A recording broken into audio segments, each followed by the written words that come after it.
Scott Reed had intended to come at 11 o'clock, but he arrived at 10. His Rover turned into the gravel drive as the clock above the stables was striking. The telephone call announcing his visit had sounded urgent, but then Scott Reed always left decisions until they became urgent. His office had telephoned at 9 o'clock. "Is that Mr. Alfred Kelby?" the girl had asked. "Yes," said Alfred Kelby. "I have a message from Mr. Scott Reed. He's driving straight over to see you, and he expects to be there at 11. Scott was one of the older school of publishers. He was slightly ashamed if a book sold well, and he pretended that all their bestsellers were the mistakes of his partner. Scott was a gentleman. He leaned over the back seat of his car and tenderly gathered up a packet. Then he came up to the house. "Scott, come in. I was just having breakfast." Kelby waved him into the library. One alcove in the book-littered room was clear and set for breakfast. Kelby removed a pile of manuscripts from an armchair and told Scott Reed to sit down. "Coffee?" he asked. "No, thanks." Scott sat on the edge of his seat. "Or perhaps I will. Yes, thanks." He was unwrapping the packet as he changed his mind. "I want you to read this, Kelby. It's a bombshell." Scott Reed handed Alfred Kelby a diary bound in calf and written in green ink, the tiny, precisely rounded hand of a woman. "Something you're going to publish?" Kelby asked. "Yes," Reed replied. "Well, we might. I was waiting for your opinion, and it depends on whether we can get an indemnity from all the living people who are mentioned in it, to make sure they don't sue us for libel." He fidgeted slightly. "What do you think?" As a historian, Kelby considered that very few diaries should be published. "Serializations in the Sunday papers," he complained. "It starts all the amateurs dabbling in history, writing letters. Clutters up scholarship." His voice died away as he browsed through the yellowing pages. "Good gracious me, who was this woman? I take it the writer was a woman." "Yes, Lord Delamore's mistress." "Lord Delamore?" Kelby looked pleased. "I knew him." He read through a few more pages with intense fascination. "This is downright scandalous. Does she have much to say about his death? It was a great mystery in its day." "She says a lot about it. Perhaps you could read it through and have supper with me on Thursday. You can sign a release then." "Release?" Kelby looked delighted. "So I'm in it then?" "I'm afraid so." Scott was edging his way to the door. "I say, would you mind if I brought my son Ronnie? He's over from the States just now," Kelby inquired. "Delighted. Now, don't lose that manuscript, for God's sake. We haven't been allowed to make a copy until the contract is signed." Kelby was protesting that copies were an historical imperative, but Scott Reed was scuttling across the lawn like a white rabbit, looking anxiously at his watch and eventually scrambling into the driving seat of the Rover. He tooted twice on the horn and vanished towards Melford Cross. Alfred Kelby was a distinguished historian. He looked like a don, and in fact had been one until he found the job of teaching was interfering with his research. He was 63 and had too little time left to be teaching thick-headed students. So now he was spending most of his days researching the definitive biography of Lloyd George. He ambled back to the alcove in the library to finish his by now cold toast and marmalade. It was early spring, and low shafts of sunlight were penetrating the dusty corners of the library. Those intimations of summer made him feel optimistic in March, usually reconciling him to the rural remoteness of Melford House. But after the briefest glance at the larch trees opposite the window, he found himself browsing again through Scott Reed's diary. Tracy Leonard, Kelby's secretary of long standing, came in. "Post," she announced. "There's a reply from Ted Mortimer about that loan." Kelby looked out from the diary. "That means he still can't repay me." "Presumably, and I'm not surprised. Will you want to see him?" "I'll drop round to Galloway Farm this afternoon. Tell him I'll be there about 4:30. Tracy had been a softly spoken and submissive girl until that afternoon when Ted Mortimer had burst into the library while they were working. He had made a scene, shouted his accusations, and Tracy had never forgotten them. They were why Kelby hated the man when he thought about it. He rarely did think about it. He picked up the diary from the table. "You look pale," said Tracy. "Wouldn't it be simpler to put the whole business into the hands of a solicitor?" "No, that would be vindictive. He probably hasn't the money, and it wouldn't help anybody to sue him." He paused. "I don't have any other appointments today, do I?" He smiled and made a conscious effort to be more jocular. "There's only the council meeting at 11:30 this morning, then you're free for the rest of the day." She was looking at the calf-bound diary, trying to see what it was that had been absorbing him as she'd walked in. It was sheer perversity of Kelby to pick it up and put it secretly in his briefcase. "I'll read this during the meeting," he chuckled. "Far more interesting than education business." "It looks like a diary," she said casually. "Just something Scott Reed wants me to look at. He's thinking of publishing it." Kelby left her, feeling pleased with himself that he'd given nothing away. His simple pleasure at thwarting her even survived seeing Ronnie coming down the stairs, still in his pyjamas, this late in the morning. "Aren't you dressed yet?" he asked automatically, but his mind was elsewhere. He would leave Tracy Leonard to squash his wasteful son. "Don't worry, father is on the agenda." As Kelby left the house, he could hear his son attempting his irresistible charm on the secretary. "How romantic you make that sound, Miss Leonard. There's nothing in the post for you, Mr. Kelby. That sentence is the basis of our relationship." "I wasn't aware we had a relationship, Mr. Kelby." "You wait till I land a plum job, Miss Leonard, then you'll be impressed. Then you'll eat your words." "I'm certain that will be the case. At the moment, you don't even receive letters acknowledging your applications, probably because you don't write any." Striding towards the garage, Kelby glanced at the sky and decided to walk. He had meant to ask Scott Reed about a job for Ronnie. Perhaps one of Scott's competitors needed a charming young man to hasten their flight into bankruptcy. But Kelby hated asking for favours. He felt relieved that the subject was postponed until Thursday, when the two men would meet again. Ronnie deserved a chance, but Kelby wondered whether the chance shouldn't have been given him 10 years ago, when his mother had died. Kelby quickly pushed the past to the back of his mind. There was plenty of time to walk to the village, 40 minutes. And anyway, Kelby was only a co-opted member of the Education Subcommittee. He paused at the gate and spoke to Leo Ashwood, the gardener, handyman, even butler, who'd been attached to Melford House since Kelby had bought the place with his late wife many years previously.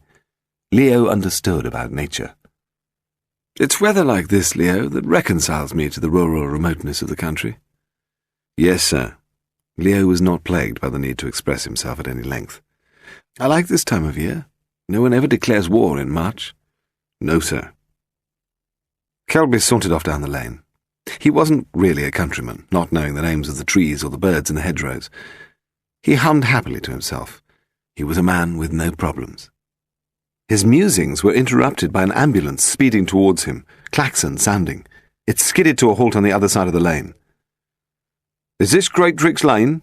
the driver shouted urgently. "There's been a fire at the school. Looks like a bad one." "Good grief. Look, can I come with you? I'm on the Board of Governors. It's about half a mile down the hill." "I suppose that'll be all right. Get in." Kelby clambered into the back of the ambulance. A nurse and a male attendant were already inside, and they sped away. It was a bumpy ride. Through darkened windows he could see the telegraph poles and the occasional cottages whizzing by. The school in the distance looked positively Gothic, a sombre monument to the Victorian spirit of self-improvement. But Kelby couldn't see any fire. "That was the school," he said as they sped past. The male attendant sounded bored. "Just relax, Mr. Kelby, and nobody will hurt you." "Now look here." "Shut up, or somebody will hurt you."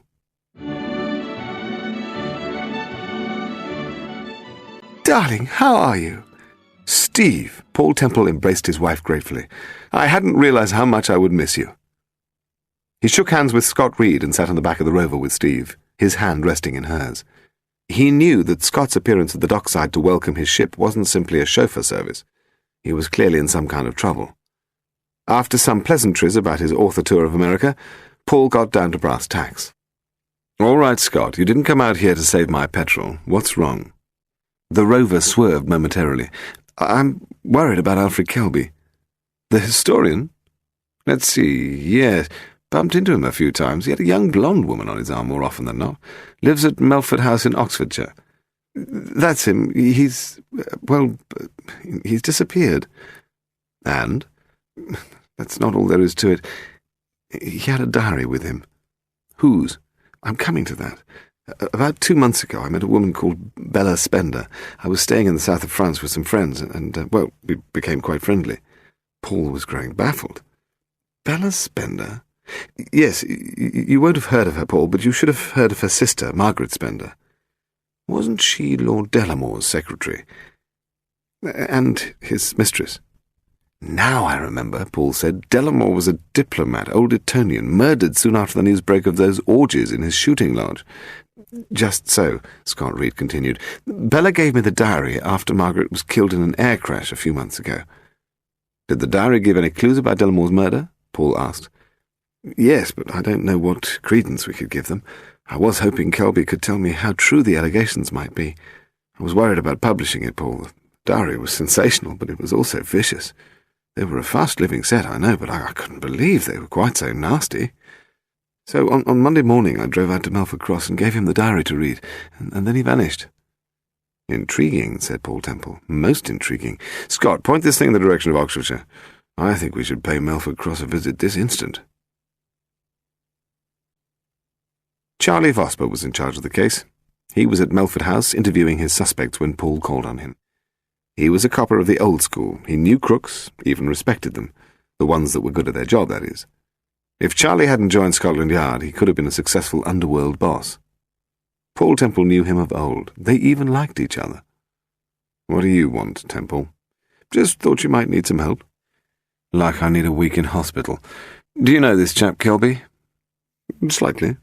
Then come into the library and tell me about him. Paul approved of the carved oak and the obvious solidity of the place. It indicated an old-fashioned taste for the good things in life. Kelby seems quite a wealthy man, he said, seating himself in a leather armchair by the window. He could see the chauffeur handyman on the lawn. Lived here quite a while, said Vosper. Wife died 10 years ago. Son Ronnie's here on holiday from America. They don't really get on. When Paul Temple saw the young man, he could understand why. Ronnie was fair-haired and charming in an obvious, straightforward way, and his mind was totally conventional. He must have been a grave disappointment to Kelby. Do you think my father has been murdered? Ronnie asked. It's been 5 days. Vosper countered with another question. What did you do with yourself on Monday? Monday? I got up and drifted about. What time? About 9:30. And where did you drift? Around the house until lunchtime. I usually spend the morning trying to seduce Miss Leonard. She's my father's assistant. Then to the pub for lunch, followed by a round of golf. Came back to the house between 4 and 5. Paul found himself drifting off, until Tracy Leonard came into the room, that is. She was tall and 25, with straight brown hair, and wasn't going to take any rudeness from Vosper. And how did you spend last Monday, miss? He asked. I worked here all day. And when did you realise Mr. Kelby was missing? Around 1, when he didn't return from the town hall. If you mean when did I really become worried, that was in the evening. Ronnie and I spent half the evening doing a tour of Melford, searching everywhere he was likely to be, and then, about 10, we went to the police. Did Ronnie Kelby share your concern? Asked the inspector. Tracy Leonard smiled. I think so. He went 3 hours without making a pass at me. How galling for you. Have you any idea why you would have been taken by force? I assumed somebody wanted to get their hands on that diary. What diary? The diary that Scott Reed left with him on Monday morning. It seemed to be an important social document. Charlie Vosper rose slowly to his feet. You didn't tell me anything about a diary. Well, you didn't ask me.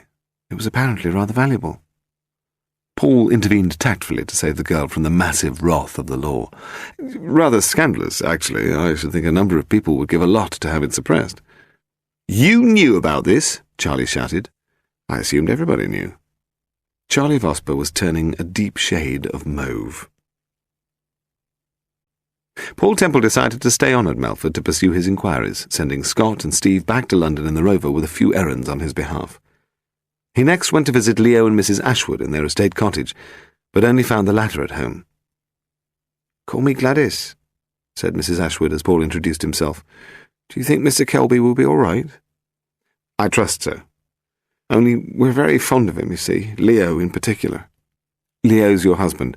Yes, Mr. Kelby always says that Leo taught him to be a countryman. They're very close. It was relaxing in the Ashwoods' kitchen. Paul was even allowed a taste of the stew Gladys was preparing for supper. This is stew like they used to make in the depths of the country, Mrs. A., he ventured. Mr. Kelby's very partial to it, sir. She paused. No, we all get on pretty well, Mr. Ronnie, Miss Leonard. Such a brilliant young girl. I don't know of anyone as would want to harm Mr. Kelby. She paused a second time. Except in Ted Mortimer. Mr. Kelby was going over there on Monday afternoon, she said, and the words registered with a sudden shock. Go on. Mr. Kelby was going over to Calloway Farm Monday afternoon. Did he ever arrive? I couldn't say. What was their row about? I wouldn't know, Mr. Temple, but they do say in the village there was a quarrel about money. Leo and me don't see Ted Mortimer anymore, you see, and as I not want to gossip—" "Of course you aren't, Mrs. Ashwood. Please excuse me if I dash away." He squeezed her shoulder rather affectionately. "By the way, this is my card. If you do remember any gossip, please let me know. I'm a devil of a gossip myself." She was laughing as he left the kitchen, only to collide in the hall with Charlie Vosper. "Where are you off to?" the latter asked suspiciously. "Me? Oh, a tour of the neighbouring farms. It hasn't been done, has it?"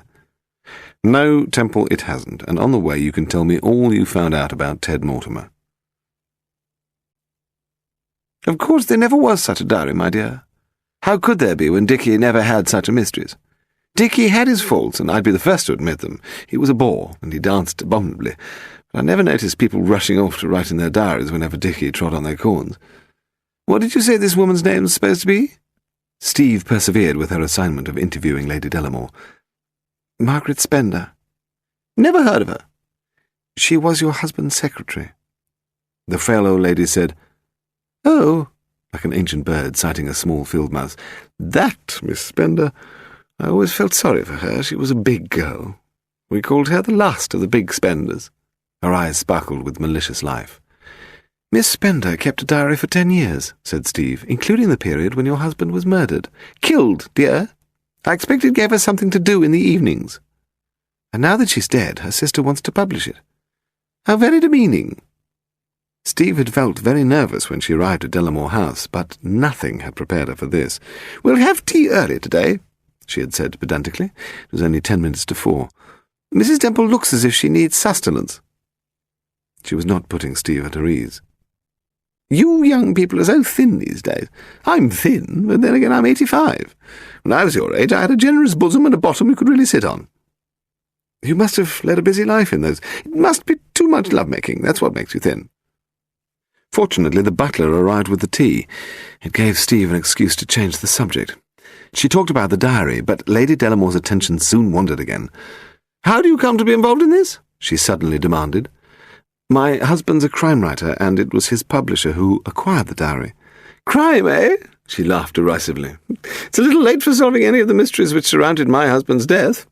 Those of us who are still alive aren't likely to remember what little we knew in the first place."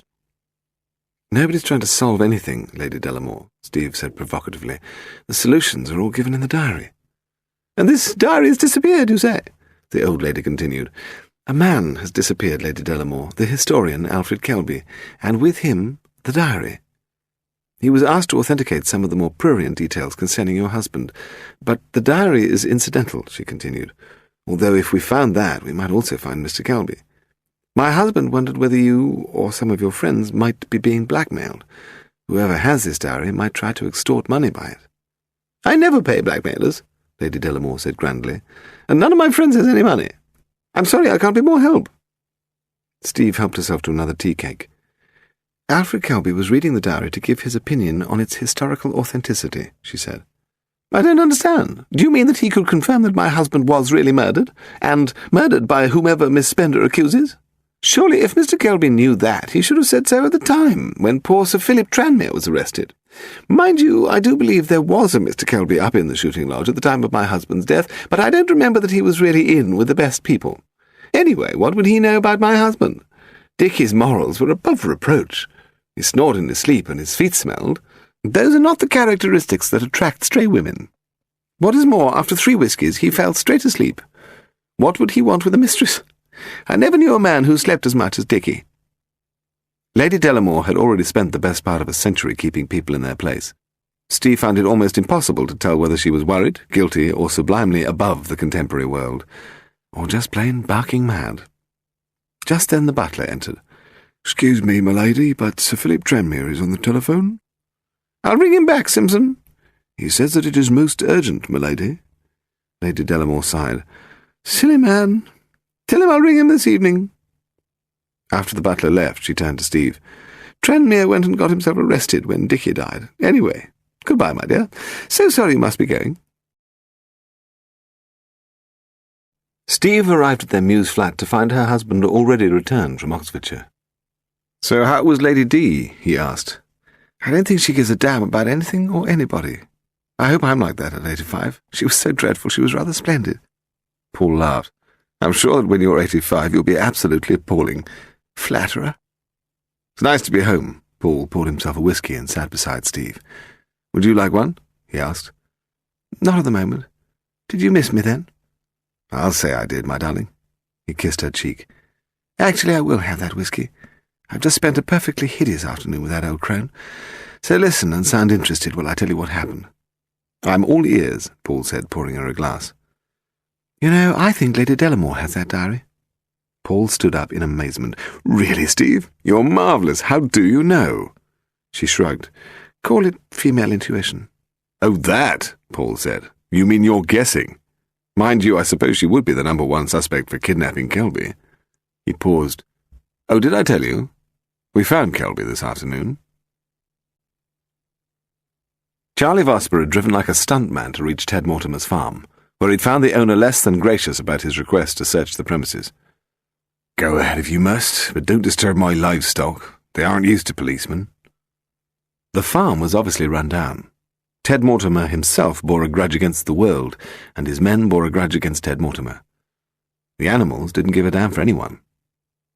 2 constables had been through the rooms and attic and cellars of the house without success. Of course, a body could have been buried in the fields, but they went through the outhouses and ramshackle cattle sheds systematically, and they found Kelby when they reached the barn.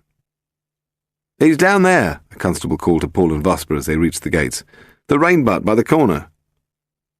Paul and the inspector ran to the back of the barn. The rain butt was very large, and unless you were deliberately searching, you wouldn't have seen the hand resting over the edge by the drainpipe. A police ambulance and a doctor were sent for, and amid the commotion, Paul realized that the farmer was standing next to him. "When did you last see Mr. Kelby alive?"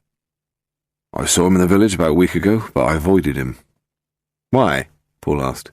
"Wouldn't you avoid someone if you owed him 2,000 quid and were up your bloody ears in debt?" Paul smiled. "Good point. Did you know he was coming to see you on Monday afternoon? That stuck-up secretary of his telephoned. It's like announcing a royal visit.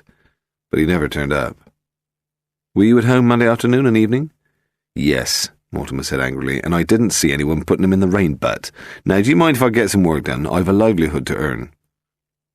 As Mortimer left, Vosper sidled up. "He's been in the water some time, probably since Monday."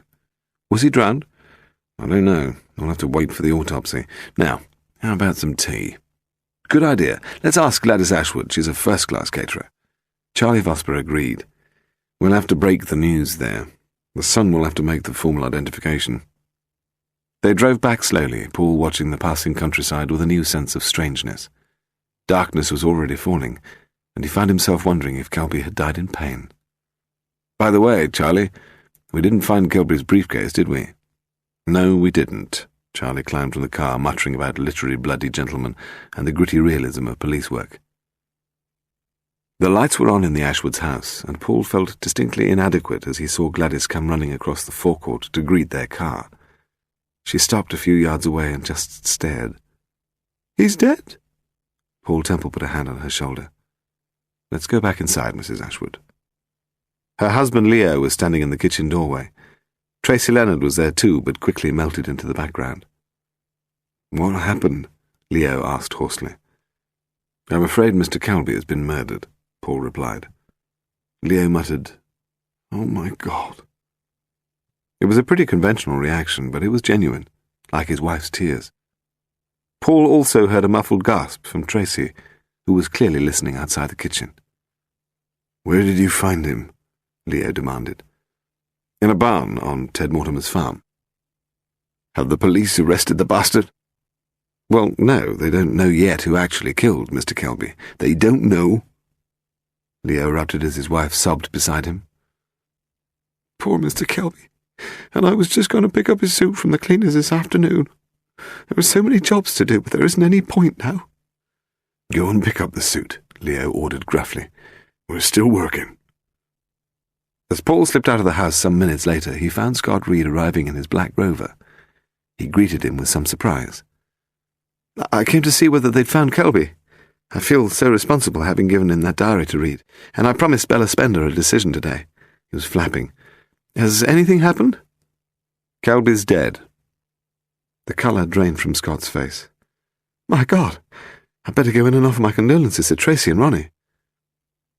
He couldn't have foreseen that this would happen, Paul thought to himself as he set off back to London. It surely wasn't Scott's fault. Paul Temple was making notes for the book he had thought of in America. He was trying to decide whether Crime and Punishment was a thriller, and whether death was inherently tragic. He wanted his murder to be a gratuitous act. That would be its significance, the fact that it had no significance. But perhaps he was in danger of becoming pompous by theorizing too much. Just get on and write the story, he said to himself. Can you see any reason why Kelby's death should be connected to the diary? He asked Steve. Or why he should have been killed as a result of his quarrel with Ted Mortimer? Steve nodded patiently. What's the matter? I just thought, well, why should everything be neatly tied up? He might just have been killed completely by chance by a tramp or a drink-crazed bank manager. I know this mood of yours, Paul. You talk like this when you want to write the greatest crime novel of the 20th century. Sit down and let me get you a drink. You'll soon feel better. Kelby might have caught the handyman stealing the spoons. Ashwood. Yes, dear, he does sound like a dubious character. I'd look into Mr. Ashwood if I were you. She was trying hard to encourage him, but it didn't seem to be working. I simply wonder whether I'm being too logical. Paul sat in his desk chair and stared at his notes. Ah, the Times crossword puzzle. That would clear the mind. He sipped the coffee Steve had brought him and picked up the newspaper. Historian dead in rainbutt, ran the headline. Paul read the story, then turned to the obituary, forgetting all about his intention to wrestle with the crossword. Alfred Kelby was an idiosyncratic historian whose wayward and controversial career sometimes obscured the real scholarship that lay behind his work. There was no mention of the blonde woman Paul had seen on his arm at social occasions. He wondered why he hadn't come across her, or heard mention of her in Melford Cross. "Steve," he called, "do you realise there's no woman in this case? That isn't natural." "There's Tracy Leonard," his wife replied. "I doubt if there was a romantic link between her and Kelby. Leo or Ronnie would have said." "So perhaps it was Ronnie, to get his hands on the inheritance." "Well, that wouldn't be a fortune," said Paul, but he knew people had been murdered for less. He picked up the telephone and dialed Scott Reed's office. "I'd rather find a woman in the case." He invited Scott over for dinner. "He'll know about the girl," Paul explained to Steve. "Anyway, I'd like to see Scott.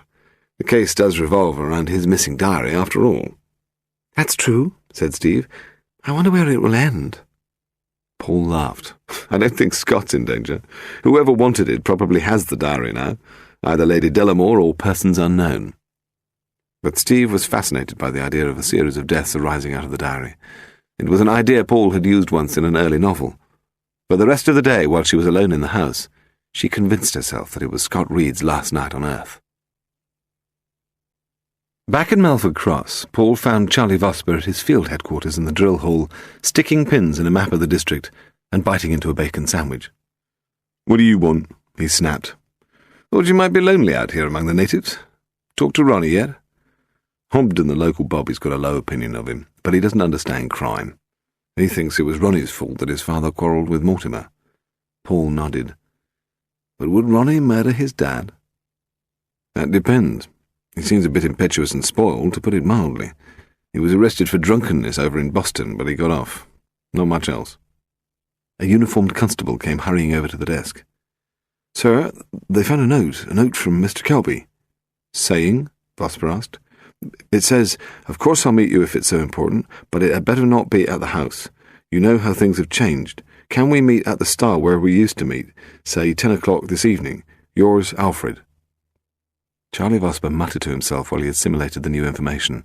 Then he told the constable to continue the search. "You'll never believe this," Paul said excitedly, "but I said to Steve this morning that we need a woman in this case."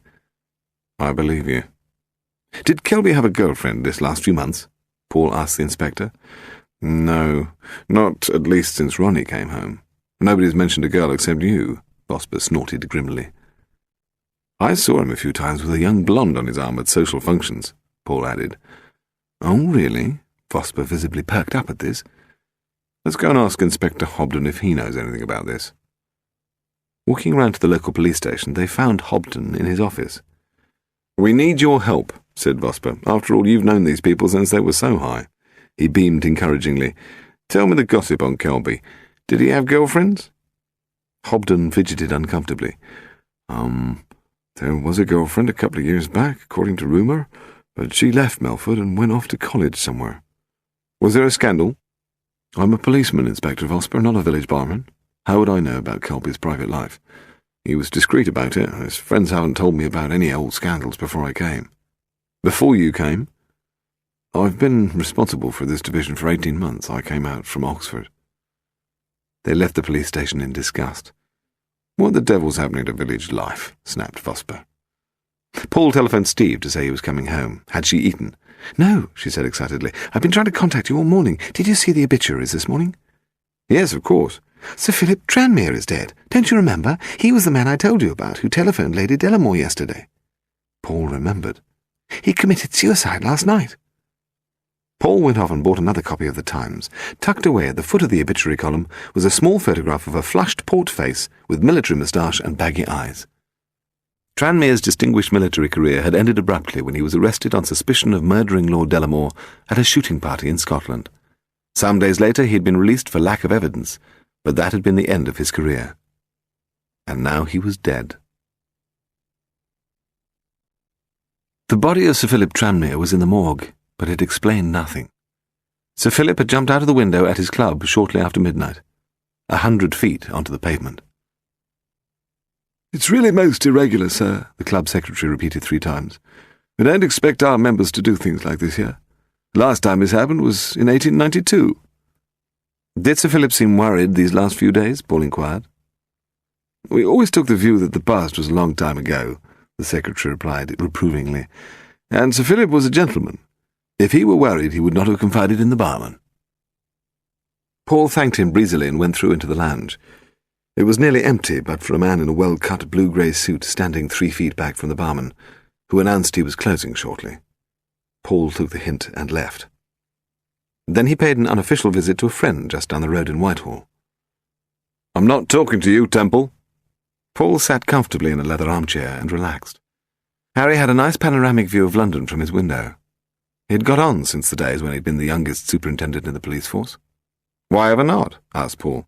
You used that information I gave you about the permanent private secretary to the Ministry of Defence. You used it in a novel. I recognised the plot.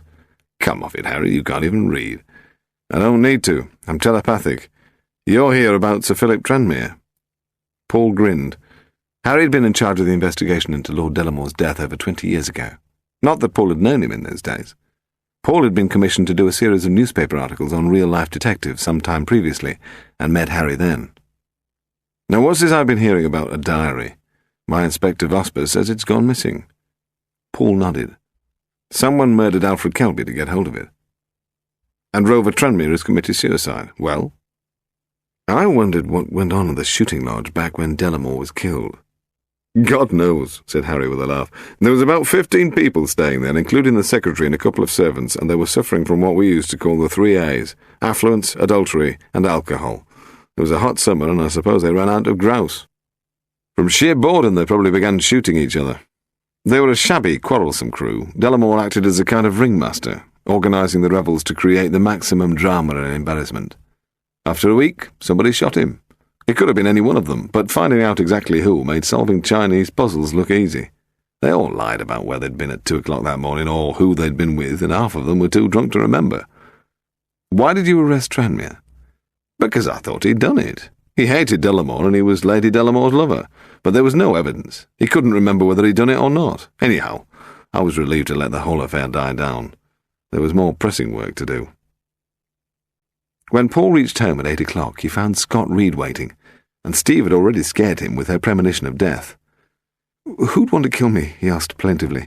"I'm only a simple publisher." "Who else has read the diary?" Paul asked. "Apart from Kelby, that is." "Nobody, apart from me. And Bella Spender. I doubt whether Kelby had time to read it because he disappeared half an hour after I left the diary with him." "Who did the diary say killed Lord Tranmere?" "Some minor diplomatic type called Price Pemberton. I've never heard of him. But the diary wouldn't be any use as evidence, would it?" "No," Paul said with a laugh. "But I doubt you'd get Price Pemberton to sign your release. He might even sue you." He went to the who's who on his bookshelf, but Price Pemberton was not entered. He wasn't in the London telephone directory either. Paul telephoned Lady Delamore. It was a difficult conversation because she claimed not to know Price Pemberton, and then, having remembered, affected not to have kept in touch. "Little Willie was rather tiresome," she shrilled down the telephone. "Always wanted women older than himself. I was very relieved when he dropped out of the diplomatic service and retired to live on the Thames, somewhere near Marlow, but of course he might have drowned in the last 25 years. Paul agreed and hung up, not feeling very much the wiser. "Scott," he said wearily, "I suppose you'll go through with the business of asking everyone named in the diary to sign a release. Is it worth doing now? I don't know. You might get some interesting reactions." He paused. "I suppose you hadn't got round to approaching Sir Philip Tranmere?" Scott leaned forward in his chair. "It's funny you should ask that, because I bumped into him the night before last. I met him at my club, just by chance, and he said he would sign. He didn't seem very interested." "How funny," Paul murmured. "Perhaps you'd better not approach any of the others." "I've no idea where to find most of them. A lot of the debutantes and models are probably living abroad, and of course some of them will have died, quite naturally. I was going to put an ad in the personal column of the Times, and then there are some policemen." Paul walked thoughtfully to the window and stared across the Thames. "Speaking of debutantes," he said, "who was that blonde girl who used to be seen with Kelby? She's an attractive young thing." "Oh, Jenny. She was his girlfriend." "Jenny, eh? Tell me more. What did she do?" "She took all her clothes off at a party I gave to launch one of Kelby's books. My wife was appalled, but Kelby didn't seem to notice. She had a beautiful figure." "What happened to her?" "I don't know. Perhaps she married a nice young man and settled down, although I pity the nice young man." It might have been his imagination, or else Paul had seen a shadow move down in the mews doorway opposite. It looked like a man standing back in the darkest corner. "My goodness," said Scott as the sound of the church clock on the other side of Battersea Park came clearly across the water. It was striking 11. "Is that the time? My wife will think I've been killed." It was 10 minutes after 11 when Scott Reed left the house. Paul watched him from the upstairs window. Scott climbed into his Rover, and while the car door was open, the interior light clearly showed a man sitting in the passenger seat. He appeared to say something, and then the car drove off towards the Albert Bridge. Kate Balfour was not the most efficient housekeeper in the world, yet the Temples kept her on. She tried hard, and some of her cooking was truly excellent, but she often found better things to do with her time than housework, and her treatment of some of Paul's visitors was often deplorable. Only the previous month she'd thrown a guest down the stairs and broken 3 of his ribs. The police force had never been a very good training ground for domestic service. She followed Scott Reed out of London and onto the Portsmouth Road in Paul's Jaguar. Scott Reed lived in Hambledon, just the other side of Godalming, and if the mystery passenger was going all the way with him, she wouldn't have much to worry about until she got there. She cruised along the Surrey Road at 70 miles an hour, about 25 seconds behind the Rover. Her initial reaction to her assignment had been to curse Scott Reed for not living in Islington like every other publisher. Hambledon, after all, was the best part of a 2-hour drive. But once past Pemberton, her stout policewoman's heart was gradually uplifted by the countryside. The silver birches looked elegantly sparse in the full moonlight. The huge cliffs of sandstone that frequently towered on either side of the road were deceptively majestic. From time to time on the deserted road she glimpsed the Rover ahead. Its tail lights blinked whenever Scott Reed braked, and sometimes she saw the car and its 2 passengers silhouetted on the crest of a hill. Going down the steep slope that was Guildford, she nearly ran into the back of them. They seemed to be chatting amiably enough. Some time later Kate was manoeuvring through the narrow ancient streets of Godalming, and she felt again the tranquil atmosphere of the early 19th century. That was when she lost the car in front. She increased speed, hoping to reach Scott Reed's house before disaster befell him, and to hell with discreet tailing. She hit 80 through the rural wastes of Whitley, and then slowed down at the top of a hill.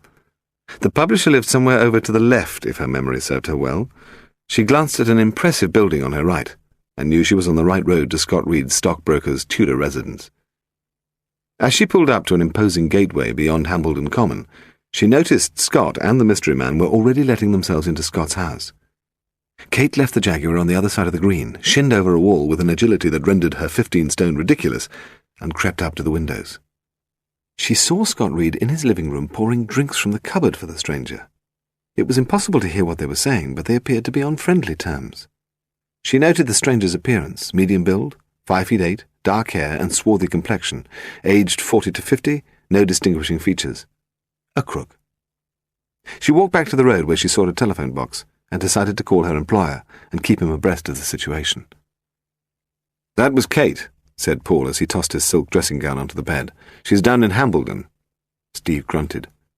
"The mystery visitor is down there with Scott, drinking and chatting like an old friend." "Well, there you are," she mumbled. "I wonder how he means to get back to London." "Darling, come to bed. Kate can look after herself." "Poor Kate, I don't really think you like her." "Nonsense. But I do think it's rather an affectation to employ an ex-policewoman as a domestic help." "Shut up and say something romantic." Kate shuddered as she walked back to the village green. It was cold in the country. A few stray wisps of cloud were streaming across the face of the moon. The stars flickered icily. She thanked God for making her fat, though she called it generous, but then was forced to leap to one side as a maniac bore down on her in a fast car. "Idiot!" she shouted angrily. She memorized the registration number as a conditioned reflex, as it was her police training. 3 seconds later she spun round and shouted again, "Hey, come back!" It was Mr. Temple's Jaguar, but it was out of sight and on its way back to London. Next morning Steve was forced to cook breakfast and burn the toast. "I'm worried about Kate. The car's downstairs in the mews and we've heard nothing from her." "Hypocrite," Paul laughed. "You know you don't get on very well." "But you know the kind of man we're dealing with," Steve said heatedly. "She may even be dead." "I've already looked in the boot. It was empty." "Who was the man she described?" Paul sighed. It could have been anybody. He bit carefully into the toast and chewed thoroughly. "You know what police descriptions are like. Medium build, dark complexion. Everybody I know fits Kate's descriptions, except for a few women. This toast is rather well done, isn't it, darling?" "Beast. I think you should ring up Scott Reed." It was nice to see her agitated first thing in the morning. Steve was always tiresomely neat as soon as she woke up. It was a pleasant change to witness her slightly dishevelled. Paul piled on the agony. "What did you do with this coffee? Tastes like you made it with the tea." "Darling, instead of being terribly witty, shouldn't you be finding out what happened to that poor woman?" He telephoned Scott Reed. It might sound a little odd, saying, "Please can I have my cook back?" but Scott had to know something of her whereabouts. And he sounded evasive, which confirmed Paul's feeling that he knew more than he was letting on. "No, I reached home safely," Scott assured him, "but it's thoughtful of you to worry." There was a pause, during which Paul could envisage the publisher changing his mind and worrying and reversing his decisions. "As a matter of fact, I bumped into an old friend when I left you, so nothing could have happened to me. He came all the way back to Hambledon." "Who?" Paul asked, trying to sound casual. "Was that?" "Arthur Grover. He lives in one of the big houses here. Rather a dubious character, actually. We've always assumed he was a bit of a gangster. But last night I was glad about that, because Arthur thought we were being followed. I tell you, Paul, I'm rather jumpy." "You were being followed," said Paul. "Kate Balfour trailed you down there, and now she's missing." "Kate? Missing?" There was a pause. "Arthur wouldn't have. It's only our joke over in the pub about him being a gangster. Perhaps I should have a word with him." Paul Temple spent an hour or so checking on Arthur Grover. It was a name that sounded familiar, and Paul prided himself on knowing most of the gangsters in London and the South East. But somehow it was a name he associated with America. The club circuit, perhaps. But what was that sort of man doing in Surrey? "I fancy a drink before lunch," said Paul. "Shall we go down to the corner?" Steve looked aghast. "You've only just had breakfast. Isn't it a little early?" "I'll make it a tomato juice." "We have some in the fridge." The pub on the corner was crowded, but with the best people. No petty criminals, only the big-timers. It was the best place outside Soho to keep in touch with what was happening, and Eric was a useful barman. "Hello, Mr. Temple," he said as they reached the bar. "I didn't know you'd got back from the States." "I arrived back on Wednesday. What shall we have, Steve?" "A martini for me," she said sweetly. "I'm trying to find out something about a man called Arthur Grover," Paul said when the drinks came. "Arthur? He runs the casino club in Reigate Street, runs it with Neville the Knob, you know, Neville Delamore. I thought you met him in New York." It all clicked into place. Paul could almost see the face. He had met Arthur Grover briefly about 3 years previously. There had been some confusion over their seats at a club, and while the management sorted it out, the two men had done the English thing and had a drink together. Mr. Grover had given the impression that he was a club tycoon over there to study American methods. "What does he look like?" Paul asked. "Well," said Eric, "medium build, dark complexion." "Oh, shut up," Paul laughed. "Is he straight?" "Good Lord, no." Steve was listening in blank disbelief. If this man Grover is behind the theft of the diary, then Scott must be implicated as well. But Scott is entirely incapable of deception. He is the sort of person who'd be found out if he forgot to pay his fare on the bus. And why would he harm Kate? I think we need answers to all those points, said Paul. Eric, can I make a phone call? Paul looked up the number, then called the casino club. It was difficult to persuade them to put him through to Grover, until he mentioned the name of Temple. Then Arthur Grover was on the line instantly. I wanted to thank you for returning my car this morning, said Paul. I would have been sorry to lose that Jaguar, but I wondered when I could expect my cook to be returned. Your cook? I don't know what you're talking about, he began. But then he thought of a better argument. I'll see you at Scott's home this afternoon. I want to talk to you anyway. Paul arrived at Hambledon at 3:30. Arthur Grover turned out to be a sleek, sinister character with a lot of bustling energy and cigar-waving self-confidence. Paul remembered him as soon as he saw him. He was not a man who would be easy to intimidate, but he shook hands with Paul and growled hello.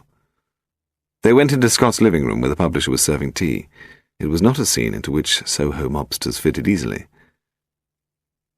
I'm sorry, Paul, Scott Reed began nervously. I should have told you when you telephoned this morning, but I didn't know what to say. Why? What happened? Mr. Grover was waiting for me when I left you last night. Paul turned to Arthur Grover.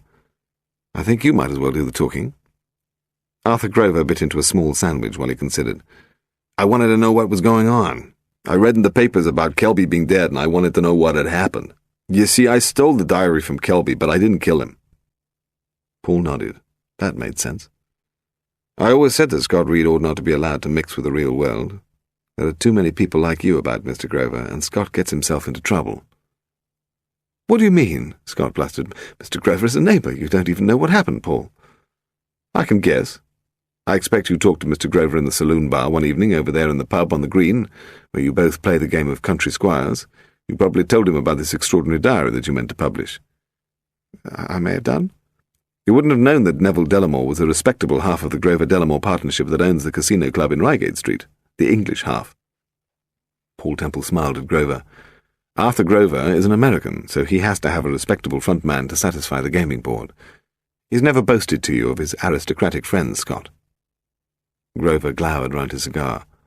Are you threatening me? Not at all, but you are slightly vulnerable, Mr. Grover. You know how nervous we are in this country of our gambling clubs being controlled by outsiders. I suppose if Neville Delamore needed a diary retrieving to preserve his family name, you could scarcely refuse. He's a bit of a snob like that, said Grover, and he didn't want his mother to be hurt, but Neville's a good boy. He didn't ask me any favours. I just said I'd get the diary back. Paul shrugged. Just like that. Yeah, just like that, Grover said, angrily stubbing out his cigar. I have the manpower. It was no trouble. On Monday morning, a gang of us went out to Melford Cross and picked up Kelby. The intention was to hold him until his secretary handed over the diary, but to our surprise we found out that wasn't necessary. Because, Paul prompted, Kelby had the diary on him when you picked him up. Right, Mr. Temple. Then I telephoned the house and told Ronnie Kelby his father was safe, and that he'd find him in the gardener's shed. Paul then turned to the nervous publisher. That's it, Paul. That's what Mr. Grover told me last night. He didn't murder anybody. Of course I didn't murder Kelby. I stole the diary, that's all. And gave it to Neville Delamore. Right. And what about Kate Belfour? What did you do with her? Arthur Grover sighed irritably. What would you do if you found someone on your tail? I put the boys onto her. Since then she's been up at my house waiting for the outcome of our little discussion. He lit a cigar. So what is the outcome? I believe you, but I can't believe the police won't charge you with theft. And I can't guarantee that your gambling license will be renewed. Paul saw the steady figure of Kate Balfour striding across the common towards the house, and went to the door to meet her. But, he called back to Arthur Grover, I'll tell Vosper you play by the rules. He likes that in a crook. The missing blonde appeared on the Saturday. Kelby was being buried in the churchyard at Melford Cross. It had been discreetly arranged by Tracy Leonard. Just a few close friends, the family, Paul Temple and Detective Inspector Charlie Vosper. Some 35 people filed out of the tiny 14th-century church and followed the coffin to the gravesite. So Lloyd George will have to wait a few more years, a distinguished historian murmured to Paul. There aren't many of us with Kelby's moral courage. Paul watched the strangely formal ritual of lowering the coffin, inaudible prayers swept away on the April winds, the scattering of the first handfuls of earth onto the box. Kelby's death was wantonly unnecessary, Paul reflected. At least when the Duke of Clarence was drowned in a butt of Malmsey, the English throne was at stake. Tracy Leonard was wiping away a single tear. She looked classical in her grief, tall like Electra and dressed in black. Whereas Ronnie Kelby was flushed and furious, as if he'd thought that his father had let him down again. At the end of the ceremony, he turned swiftly away and strode towards the wrought-iron gates. But there was also the blonde, standing separate from the main congregation. It seemed as if everybody else at the funeral knew who she was, Paul sensed, because they pointedly ignored her. She was a source of embarrassment. Leo and Gladys were looking out of place, lurking among the people by the graveside as if they had no right to be there, servants among the gentry. When most other people had gone and the gravedigger began filling in the hole, Leo Ashwood remained staring. The blonde in black smiled at Leo as she left, but he stared bleakly through her. He didn't move until the coffin had been completely covered, and then he left without a word. Paul caught up with the blonde and fell into step beside her. "Good morning. We've met before at Scott Reed's New Year party. I'm Paul Temple. I'm sorry we meet again under such unhappy circumstances." "So am I. I remember you. You're the detective novelist." "Yes, I understand you used to live in Melford." "Of course." She turned to him with a radiantly artificial smile. "And how nice it is to be back home." They had reached the gates of the cemetery. Vosper was standing there waiting beside his car. "Hello, Jenny," he said, opening the door. Jenny got into the car without a murmur. The waft of her scent remained in the air to remind Paul that she had been beside him. "Well, Temple, did you find the missing diary?" "No, although I did discover who stole it. I'm beginning to think it has no bearing on the case."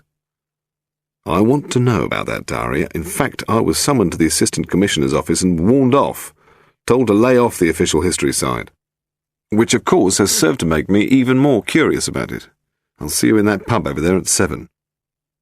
Vosper climbed into the car beside Jenny and waved to the driver. "Hold on, Charlie. What was the autopsy report on Kelby?"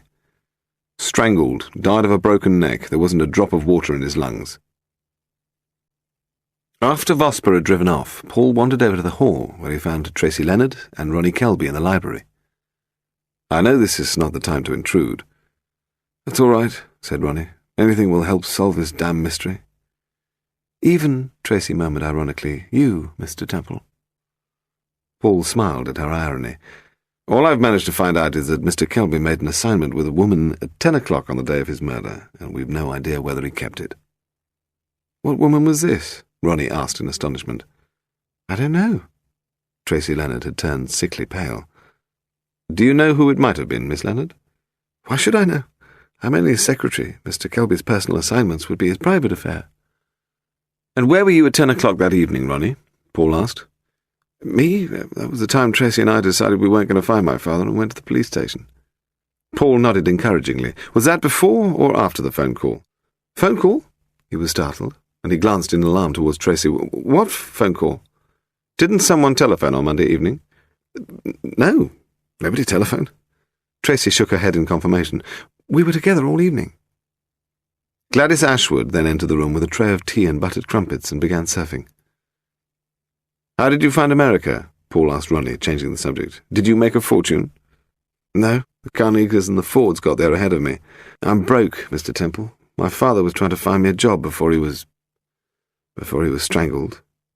"You knew that?" Paul asked, taking another crumpet. "That he died of a broken neck? Yes, the inspector told me yesterday." "He only told me this afternoon, but then you are next of kin." "Look, Temple, I don't know what you're getting at, but my father is dead." Before Paul could make soothing noises, the young man had turned away in distress, and Tracy Leonard was being all maternal. Then Gladys Ashwood started weeping. "This is hardly fair, Mr. Temple," Tracy Leonard said coldly. "Ronnie was only just on the point of making things up with his father when Mr. Kelby died. That leaves a lot of guilt that needs careful handling, which you are singularly failing to do. And look what you've done to poor Gladys." Gladys was stumbling towards the door, mumbling, "It isn't so. It isn't true." Her crying could be heard all the way down the passage and into the kitchen, and Tracy followed her out. Paul felt slightly awkward, and a few moments later went to see what he could do, finding Tracy outside the kitchen door. Is Gladys all right? She nodded. Look, the trouble with murder investigations is that all the humdrum secrets we usually live with are singled out for examination. Even the nicest man, by the time his idiosyncrasies have been given the once-over, can appear an alcoholic or egomaniac, a womanizer or a skinflint. I'd like you to know how much I admired Alfred Kelby. Her large brown eyes were sad as she smiled. I didn't admire him, Mr. Temple. I was in love with him, yet at the same time I despised him. There are no humdrum secrets, as you call them, between a man and his secretary. Was he in love with you? No. I think he might have loved me once during the summer I first came here, but then he lost interest, found someone else. I've meant nothing to Alfred these last 4 years. He must have been mad, Paul murmured. She grinned. Thanks. By the way, Paul added, almost as an afterthought, who was the blonde girl at the funeral today? That was Jenny Mortimer. Jenny Mortimer? Yes, Ted Mortimer's daughter. The Crown was one of those pubs that had been licensed in the 13th century for the accommodation of pilgrims, and it hadn't changed much. The low beams were the kind you bang your head on after 10 o'clock, and the parlour was actually a parlour. There was no recognisable bar, and the customers had to sit round facing one another. Paul went into the public bar instead. He ordered a whisky. You're quiet here this evening, he said to the barman. We don't fill up till after 8 o'clock, he replied. It was a few minutes past 7. You'll be down from London, I suppose, for the funeral this afternoon. That's right. Poor old Kelby. I suppose he was well known in the village. Ah. He polished a few glasses while he considered. Mr. Kelby did a lot for Melford Cross on the education. Not that he was that stuck up. He came in here with old Leo Ashwood now and again, and had a pint with him. Mr. Kelby was well liked. Paul brought the man a drink and gradually turned the conversation to public opinion in the village. Does anybody have a theory on how it happened?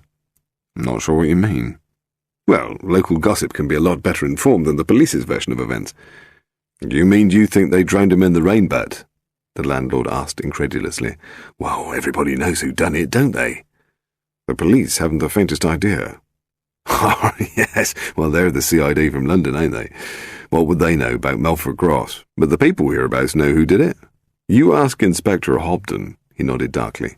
We knowed as soon as Mr. Kelby went missing. Inspector Hobden couldn't even tell me the name of Kelby's girlfriend. The barman smiled cryptically and said that Hobden had to live with the people in Melford Cross. How do they know who done it? Did it? Asked Paul, temporarily lapsing into the vernacular. A farmer who don't like his animals, Mr. Temple, he's a wrong 'un. He'd be capable of killing a man, especially if he had a motive like money. And that's all Ted Mortimer cares about. Money. And his daughter? Paul asked. The barman grinned. Paul bought another whisky and returned to the other side of the room. It was 7:30 and still no sign of Vosper. Half a dozen local lads had come into the bar and were settling down for a social evening. Surely, he thought, Ted Mortimer couldn't have murdered Kelby for money, because he would still owe £2,000 to Kelby's estate. If it were Mortimer, it would have to be for a different reason. Paul wondered how Kelby came to lend the man £2,000. Something to do with the girl? It was a lot of money for a neighbourly gesture. His reverie was dispelled by the sight of Leo Ashwood. The chauffeur-cum-handyman arrived in the bar and ordered a double rum. The barman treated him like a regular, but he was not over-familiar. Leo was obviously well known as the strong, silent type. He stood and drank his rum with grim introspection. He hadn't noticed Paul in the corner. "Hello," said Paul. "How's Mrs. Ashwood now?" Leo stared at him for a moment without answering, then managed to speak. "She's in bed, sir. Took one of Miss Leonard's sleeping pills and went to bed early. She takes things hard, does Gladys." She was obviously attached to Mr. Kelby. He was a good employer. Leo knocked back the rest of his rum and banged the glass on the counter. "I must be off. Good night, Mr. Temple." But he paused by the door and looked back. "By the way, Mr. Temple, you do know that Mr. Kelby went across to Galloway Farm on Monday evening, don't you? He was seen there, whatever Ted Mortimer might say." Then he left. Detective Inspector Vosper didn't arrive at the pub until 8 o'clock had gone. He bought half a pint of bitter and took Paul through into the parlour. "I like to relax when I'm off duty," he said. "I don't like people staring at me as if I'm a policeman when I'm drinking." He raised the half-pint glass. "Cheers, Temple." 3 regulars in front of the fire continued their animated discussion, which was punctuated by the odd bout of laughter. They took no notice of Temple and Vosper. "Leo comes in here every night spreading rumours," the policeman said. "He's been hitting the bottle since his boss was murdered, poor devil. Quite convinced that Ted Mortimer did it. There's one thing that puzzles me, and that's why Kelby lent Mortimer £2,000. That's a lot of money, even for Kelby." "He did it for Leo." "What?" "Leo got himself into serious trouble when Jenny was 14. He had an affair with her, which could have meant prison because she was underage. Jenny used to visit Melford House after school, and apparently Kelby used to give her private coaching to get her through her school certificate. Not the sharpest knife in the drawer. Anyway, it looked pretty bad for Kelby as well. The gossips reckoned they were both having it away with her. But Kelby wasn't, not at that stage anyway." Paul went to the bar and fetched another round of drinks. "That makes Leo rather a swine," he said as he returned to his chair. "True," Vosper replied. "Now, Temple, about the diary. Why have I been warned off?" Over the next hour, Paul told him nearly all he knew, although he was rather vague about his visit to see Harry in Whitehall. "You mean government security may be involved? Some politician's reputation at stake?" "No," Paul replied. "I expect the Assistant Commissioner feels that the Delamore murder is his own case. Simple as that." Vosper wasn't happy, particularly about Neville Delamore's involvement with Arthur Grover in the casino business. In fact, he puffed on his pipe so much the corner of the bar they were sitting in came to resemble a shunting yard. A telephone rang somewhere in the pub, and a few seconds later the barman came in search of Inspector Vosper. There had been an incident up at Galloway Farm, and could the inspector go there immediately? On their arrival, they found Leo Ashwood sitting in the porch with his head between his knees. He didn't look up as they went past him into the kitchen. There, Ted Mortimer was having his cuts and bruises tended by his daughter. "Who called the police?" Vosper asked. "I did," said the girl. "My father was being beaten up. Leo was drunk." "He looks quite docile out there at the moment," Paul ventured. "He's been out there every night, banging on the doors and shouting in the road. My father has been living in terror these last few nights."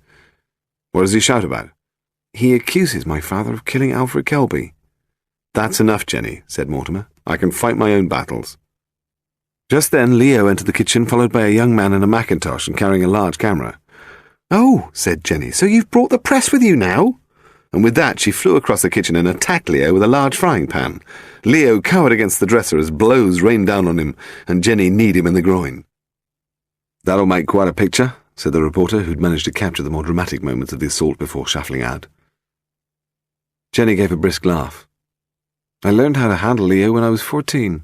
And I know my father too. He makes enemies easily and loses money with every project he's ever taken up." When things had died down, Paul took the opportunity of having a word with the feisty young girl. "When was the quarrel between your father and Kelby? Was that why you wanted to see him?" She looked surprised. "I don't think there was a quarrel. It's just that out of the blue, Alfred started asking for the money back, that was all. That was why I wrote him the letter asking to see him. He was ruining my father." "Why did he suddenly want the money back?" "I don't know." Vosper interrupted their conversation. "Let's go, Temple." Later in the car, the inspector gave vent to another outburst against country types before growling, "And I want to know how Sir Philip Trenmere fits into all this, and little Willie Price Pemberton. God, what a case this is turning out to be." It was past 11 o'clock, and Paul had still not come home from wherever he had gone to. It must have been a long funeral. His absence gave Steve the opportunity to do some of the things which he laughed at when he was home. While he'd been in America, she had used a face pack on 3 occasions, and it hadn't done her complexion any harm. She'd given herself a nasty turn when she'd glimpsed herself in the mirror, and when she smiled, it looked as if her face was flaking. Bumping noisily along the bedroom floor on her bottom and hoisting her hips in the air and bicycling her legs was much more fun. Steve fundamentally believed in exercise. She lay on the sheepskin rug, panting from the exertion of touching her toes 20 times, and she went up to bed feeling fit and beautiful. She turned out the bedside lamp. Perhaps there had been a wake after the funeral, sending the dead cheerfully on their journey and renewing life on earth. Steve knew what she would say if Paul arrived home with whiskey on his breath. She didn't like the sound of that Tracy Leonard with her aura of mystery and total self-possession. What was the point of keeping an ear to the ground in Melford? Sir Philip Tranmere had never been near the place. and they knew Lady Delamore had the diary in her possession. There were two perfectly obvious alternatives to choose from: go and steal the diary back, or do some more exercises. She had already visited Lady Delamore's London house on a previous occasion, so maybe it was time she returned, only this time at the dead of night. She pushed back the bedclothes and slipped out of bed. She dressed quickly in the dark and went quietly out of the house. Driving to the other side of London, she parked her car in the square across from the towering silhouette of the Delamore residence. Hurrying down the stairs that led to the basement flat, she slipped a short metal ruler against the catch and pushed open the door that led directly into the butler's kitchen. The first thing she heard were gentle snores emerging from her room along the corridor on the right, and so, carrying a slim battery torch, she tiptoed past and up some stairs to the main hallway. The door into Lady Delamore's drawing room was at the end of the hall. The floors were thick with carpets, which helped her move soundlessly and fast to the door. It was the room where she'd first been received on Thursday, so she knew the geography without falling over armchairs. A faint moonlight helped as Steve set about searching the room. She felt behind all the cushions, moved the books in the bookcase, and looked in the cupboard in the corner. The escritoire in the window was locked, so Steve set to work with it with a hair grip. Then she caught sight of a chauffeur-driven car drawing up outside. Steve watched as two men emerged and went up to the door of Delamore House. They knocked with the heavy authority of the police, and almost at once there were footsteps on the stairs, the front door was opened, and there were voices in the hall. Steve looked about her in alarm and was struggling to hide when the lights were turned on. It was nearly midnight. The Thames near Marlow threaded into a black nothing of fields and towpaths, with barely a light from the houseboats moored alongside to show them the way. The water lapped noisily against the hulks, and occasionally a fish surfaced, splashed, and left a strange silence behind, to be broken eventually by the rustle of a vole or water rat in the bank. "What a strange place to choose to live," Charlie Vosper whispered loudly. Paul guided him back onto the path. One of these craft, the Gay Deceiver, was home to Willie Price Pemberton and his cat Madge. "It has its charm, Inspector, away from the hurly-burly of London. It's so damn noisy. Listen to that owl." It was noisy. The houseboats creaked a lot, and there was a breeze crackling through the trees. "I like the hurly-burly of London," said Vosper. The river formed a natural basin in the bow downstream from the weir, and the basin was lined with houseboats. A colony inhabited by weekend people and actors and retired sea captains. About 35 people conspiring to keep out the real world. An exactly suitable place for Willie to pass his declining years. He could sit on the poop deck on Sunday mornings and watch the girls in sailor hats empty the sluices and fetch the milk. Willie Price Pemberton claimed that you saw all of life from the poop deck of the Gay Deceiver, or at least all of it that he wanted to see. Willie was an observer now, not a doer. A cat lover. "It's never dark like this in London," Charlie Vosper whispered. "What do you want to see?" Paul asked. "Bloody bogeymen, Temple, that's what I keep thinking we're being followed." "That's because we are being followed." The snapping of dry twigs, and as he came closer the distinct outline of a man, confirmed the fact. "Let's go back," said Charlie. "I've been warned off." "You're with me," said Paul, "remember? I haven't been warned off." "You're just not supposed to be here." "Correct." A quick flash of Paul's pencil torch confirmed that they had reached the Gay Deceiver. The gangplank was moving gently beside them as the breeze took the boat downstream, and the tension of its moorings pulled it back. A gentle swaying motion that should be lulling Willie into a deeper, fuller sleep. While they remained by the gangplank, indecisively wondering whether to go back or surreptitiously nip aboard, the footsteps caught up with them, and a strong torch beam was shone in their faces. Paul took out a cigarette and asked the man for a light. "Don't you dare make a fight of it, Temple," came a voice from the darkness. "Harry, I should have guessed it was you. And I guess that this is where you'd be coming. Vosper, what the hell are you doing here? You've been warned once." "Just keeping an eye on Mr. Temple, sir." "Well, sod off back to London."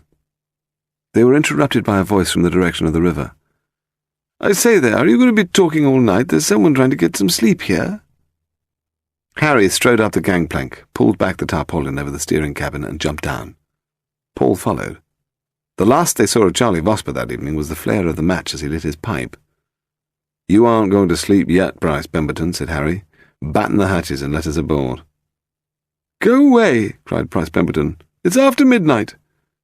"Paul, persuade the silly arse to open up, will you?" said Harry, taking a nip from a silver flask he'd fished out of his breast pocket. Paul introduced themselves through a tiny open porthole. He explained that they'd come to talk because Sir Philip Tranmere had committed suicide. They thought Willie might be in trouble as well, so they'd come to help. There was no reply from inside the boat until Paul mentioned Margaret Spender's diary. "You'd better come in," said Price Pemberton. He unbolted the latch and let them through. "Are you going to arrest me?" he asked nervously. "No," said Harry. "You remember me. I'm the friendly policeman who investigated Lord Delamore's death all those years ago." "I suppose you bullied poor old Tranmere into committing suicide?" "Rubbish," replied Harry. "Rover topped himself because his exploits were recorded in the diary, and the diary is about to be published. Simple as that." Willie Price Pemberton blinked a few times, but said nothing. "The diary names you as Lord Delamore's murderer." "It was all a long time ago," said Willie. "Were you Lady Delamore's lover?" "Of course not." "You made love to her on 3 recorded occasions." A few beads of sweat appeared on Willie's bald head. "That's not the same thing," he said. "Anyway, she made love to me. She was the one who made all the running." "I know," said Harry. "Lady Delamore also told anyone who cared to listen that you were incapable of satisfying her. In fact, there's a very amusing passage in the diary about you taking a bath at the hunting lodge. Madge used to humiliate people as a matter of course. I should have known better, but she fascinated me. It was the most hellish summer I ever spent. The world's a better place without Delamore. And anyway, Rover Tranmere was Madge's lover, not me. He challenged me to a duel, you know." "Yes," said Harry, "it's all in the diary." "How do you know what's in the diary?" Paul asked. "Shh," he said. "Carry on, Willie." "Well, Rover and I fought our duel in the woods. Lord Delamore was the only other person there, acting as referee. We walked our 15 paces, turned and fired at each other, and Lord Delamore dropped to the ground with a bullet in his head. Rover and I both ran like mad back to the lodge. I wouldn't know which of us shot him, but it was an accident." Paul was growing troubled about the reason behind Harry's visit. He knew that any good defence lawyer would get little Willie acquitted of any charges, and even Harry knew that because he wasn't about to make an arrest. "Is that all?" asked Willie. "That's all, thank you. Toodle pip." Paul followed him out onto the deck. They left Willie Price Pemberton downstairs, ashen on his bunk and stroking the cat. "Is that what you did to Sir Philip Tranmere?" Paul eventually asked Harry. "That's right. Look, I don't ask those silly asses to commit suicide. What I ask is that they don't go blabbing and making me look like a fool for not getting the right answer in the first place." "You say those silly asses. You didn't do that to Kelby, did you?" "Of course not. Kelby wasn't involved in Delamore's death." They reached the ministry car and climbed inside. The driver moved off at once, and Harry barked, "Delamore House," at him, before sinking back into his seat. Well, at least they hadn't killed him themselves. He felt rather like crying, but instead he lifted Madge up to his cheek and brushed his face against her fur. Poor Madge. She hadn't done anything to deserve this. He wondered what would happen to her. He poured the remaining whiskey into a tumbler and tried to compose himself. He lit a cigarette. There was no reason why he shouldn't chain-smoke now. Finish the whole packet. No need to fear any of the usual things like the neighbours laughing at him or falling into the river and drowning, although drowning was supposed to be a peaceful death. He sipped at the whiskey. The warm excitement flowed through his blood. For the first time in years he felt contented, in control of his own life. 60 years was enough anyway. He'd learned all there was to know about himself, done the things he'd meant to do and given up early. The past 10 years on the boat had been pleasant, but repetitive, even boring, really. He was grateful for the sudden intrusion of drama. People would find him interesting for once, remember who he had been, and they would call him enigmatic. He didn't feel like crying. He felt sad, nostalgic for someone he had never been. Sad at the failure of it all. "Come along, Madge," he murmured. "Your country needs you." He finished the whiskey, lit another cigarette, and turned out all the lights. He closed the hatches and tied down the tarpaulins as he left the boat. There was no point, but it made the place look tidy. He wondered absurdly whether to cancel the milk. There was now a tear running down his left cheek, he discovered as he smiled. But it was sadness, he told himself, not fear. He set off upstream along the towpath. He was glad it was so dark. It meant that nobody would see him crying. There was a stockbroker in the next boat. He was old, more than 65, grim-faced and ruthless. One of these evenings he would die of a heart attack. Then there was old Mrs. Dalgleish, who also lived alone. She was the only atheist he knew who bought candles and cried out for Christ in her sleep. He wondered whether to feel sorry for them. The big boat belonged to Captain Blair, who drank a bottle of rum every day and kept falling off the gangplank. Captain Blair missed the life of adventure he'd been used to at Gosport. A small man with ginger whiskers and red eyeballs. All of life, he murmured to himself as he looked back at the 35 boats concealed in the night. There wasn't really anything more, except the diplomatic corps and shooting holidays. Maybe there had been in the early years of the century, but not now. Madge was struggling to get away.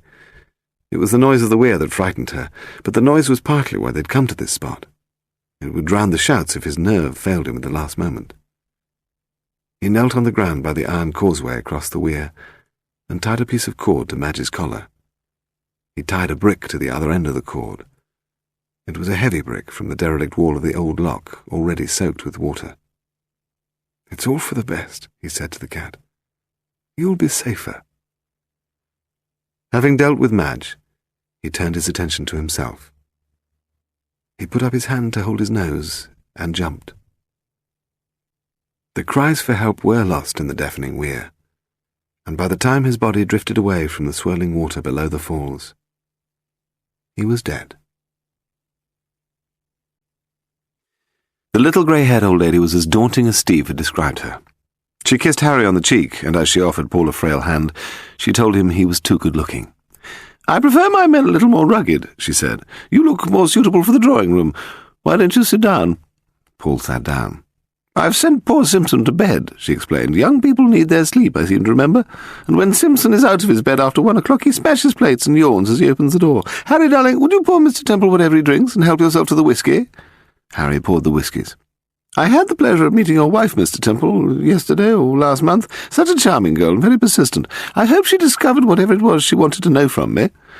"Yes, she did," said Paul. "She confirmed that you had Margaret Spender's diary." She laughed. "My son gave it to me. He thought I'd be hurt by what poor Margaret had written about my late husband and myself. He's a dutiful boy, but conventional in a rather tiresome way. I sometimes wish I'd never gone through with all the messy business of childbirth. I might have kept my youth by now. I found the diary highly amusing, and it brought back so many fond memories. Didn't you think, Harry?" "I feel happier now the gossip can't be authenticated." "I'd forgotten how amusing my late husband was." "Come on, Madge," said Harry, "let's get it over with." She went to a delicate little escritoire in the corner of the room and took out a small packet. "Poor Rover," she sighed. "It was such fun that summer." She smiled sadly at Paul and gave him the packet. "This is for you." "Is this it?" Paul asked in surprise. There was a sound from the direction of the window. Lady Delamore sniffed and looked around suspiciously. "That's it," said Harry. "You can give it to your friend Scott Reed. Tell him he can go ahead and publish it now." Paul was flicking through the green ink pages when Lady Delamore asked him whether he used Adagio perfume. He assured her he never used scent and bathed daily. "Then we must have a burglar." She prodded savagely into the curtains behind her. "Ouch!" Lady Delamore pulled the sash, which drew the curtains back in a dramatic clatter of steel rollers. Paul and Harry rose simultaneously to their feet, prepared for battle. But then they relaxed. Huddled in the corner was a slim, black burglar, which uncoiled bashfully into Steve Temple. She blinked at them and tried to grin. "Why, Mrs. Temple, how unexpected. You must have arrived a few minutes before your husband. I thought I heard beads jangling in the hall. I suspect you came up through the basement." Steve nodded. "I do hope you didn't wake up Simpson as you passed his quarters," Lady Delamore said severely. "He gets very frightened of burglars and is quite liable to give in his notice tomorrow." "No," Steve murmured. "I was very quiet." Then she turned angrily on her husband. "What are you laughing at, you big ape?" "There's a piece of your face back flaking off just above your eye." Paul led her from the house, still smiling. "Harry said publish and be damned," Paul said wearily. "A diary can't do any harm." And now a perfectly harmless little man has committed suicide because of it. You'd have to compose yourself to die, whether you're hanged near Hindhead or drowned near Marlow. Little Willie was the type who'd be afraid of pain, and he'd hate the cold. I suppose stepping into the Thames was brave by his lights. Yes, dear. I suppose Kelby must have been pretty scared as well. Poor Kelby. Steve put her arms around Paul's neck from behind. Do you know who murdered him? Yes, probably, but God knows what we can do about it. The key to the whole case is Arthur Grover. The front doorbell rang. That must be Scott, Steve said. It's all right, darling. I'll let him in. Paul unlocked a drawer and took out the diary, experiencing a moment of dread in case it wasn't there. But there it was, a troublesome and unnecessary document. Mr. Temple? A woman's voice was asking in the hall downstairs. What is it? Steve asked in bewilderment. Are you ill? Tell your husband. Paul hurried out to the landing and saw Gladys Ashwood slumped against the door, her arms outstretched, her face clenched in horror. Paul ran down the stairs 4 at a time. What's happened, Gladys? He called. She tried to raise her head to look at him. He knew, she gasped, about being strangled in the car. Her eyes closed and she collapsed onto Steve, then fell to the floor. There was a knife between her shoulder blades. Paul, Steve shouted. Paul, where are you going? Paul ran out into the mews. It was almost dark now, and the fog had made visibility worse. He could just make out the tail lights of a taxi turning into Chester Square, and there was somebody coming across the street, a man with light footsteps. It turned out to be Scott Reed. Steve, call a doctor, Paul shouted, and after that, ring Charlie Vosper. Scott Reed was breathless and dishevelled. His clothes were dusty and there was a cut over his forehead. He didn't speak when Paul took his arm and led him upstairs. He stared numbly at Gladys Ashwood, but didn't say anything. Gladys Ashwood was dead. It took about an hour for the murder squad to go through their usual routine. Photographs and fingerprints, preliminary details of time and place, taking away the body. Meanwhile, Steve was bathing Scott's forehead and making soothing noises. It was all becoming, Paul reflected, repetitious. He wasn't surprised that Charlie Vosper arrived on the scene in a mood of blustering irritability. How are you feeling, Mrs. Temple? I've just had a very large drink, Inspector, and I feel a lot better. Vosper leaned over and examined Scott's forehead. The publisher was trying to stand, but he was in obvious pain, and he sank back into a chair. Vosper clucked unsympathetically, and then consulted one of the attending policeman's notebooks. Mrs. Temple, he said in puzzlement, are you quite sure Mrs. Ashwood said he knew about being strangled in the car? Yes. Is that all she said? Well, yes. He knew about being strangled in the car, the inspector repeated to himself. I wonder what she meant by that. I don't see what was so important about her message that she came all this way to London, or that someone had to kill her to stop her going into detail. If you ask me, Scott Reed piped surprisingly from his chair in the window, she was trying to say something about poor old Alfred. Vosper swung on him. What makes you think that, sir? Well, I mean, wasn't Kelby strangled before he was put in the rain butt? Yes, he was. Perhaps you could tell us what else you know. Scott was hazy about what had happened. I was walking towards the mews when a taxi drove past me. I recognized the occupant. It was Gladys Ashwood. When I arrived at the mews, she'd already got out of the taxi. Then I heard the sounds of a scuffle, and the next thing I knew, someone was running towards me. He obviously didn't see me because he knocked me over. And as I was falling, I made a grab for his legs. Not to attack him, really, more an instinctive grab to support myself. And then he kicked out and hit me in the face. I was lucky I wasn't blinded. Would you recognize him again if you saw him? No, it was dark by then, and foggy, but he was about my height and a great deal heavier. Vosper sighed. Do you think the man was already in the mews, waiting for Mrs. Ashwood when the taxi arrived? Yes, I think he must have been, said Scott. It's my bet he was standing in the shadows near the opposite garage.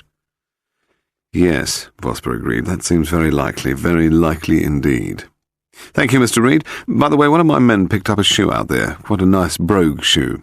The inspector produced the shoe with all the panache of a conjurer. What do you think of this, Mr. Reed? I don't know. Scott took the shoe and examined it, then passed it to Paul. Size 9, handmade. Colson's of Bond Street, he murmured. Our friend has very expensive tastes. Colson's? Scott asked in surprise. Yes, of Bond Street. Do you buy your shoes there, sir? Vosper asked Scott. Yes, he admitted, but I'm not the only one. Lots of my friends buy their shoes from Coulson's. Paul looked across at Steve and smiled sadly. The jigsaw puzzle was complete in his mind, but there wasn't a scrap of indictable evidence. Charlie, he said, pouring the inspector another drink without asking, I want a word with you.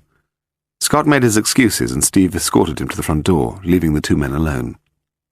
Before Paul could say anything, Charlie took a folded-up evening paper from his raincoat and tossed it across to him. There was a photograph of a very photogenic Jenny Mortimer kneeing Leo Ashwood in the groin.